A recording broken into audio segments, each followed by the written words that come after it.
Hello mga manong, ito ang gupit ng mga matatapang. Kung hindi ka matapang, di mo kaya maggupit ng bush cut. Sabi nga nila, ito daw yung gupit ng matatapang. Sabi ko naman, hindi. Meron pa. Ito ang gupit din ng mga broken hearted. Para daw pag tumubo yung buhok mo, makakahanap ka na ng jowa mo ulit. Very simple. Pakalbo ah. Forget the past. Face the reality. Hanap uli. O, diba? Ganyan lang ang buhay.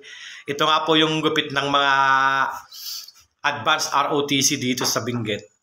Ayan. Bush cut. Pag di ka nag-bush cut, di ka pwede mag-advance. Kaya yung mga masiselan sa buhok dyan, huwag na kayong mag-advance ROTC para hindi kayo makalbo. Yung matatapang lang talaga kaya magpakalbo. Kahit sabihin mo ng yupi-yupi yung shape ng ulo mo, kung matapang ka, gagawin mo. Ayan, pinush niya na. Okay naman ang kinalabasan niyan. Maganda naman. O ayan, tinadaan-daan nga natin yung paggugupit sa kanya.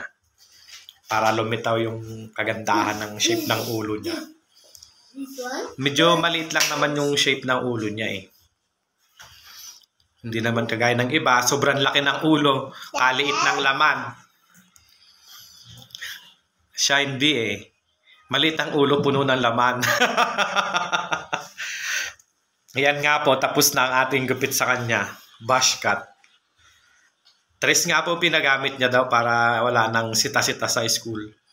Ayan o. O, diba? Okay naman kinalabasan. Pogi na. O, bye-bye. Alright.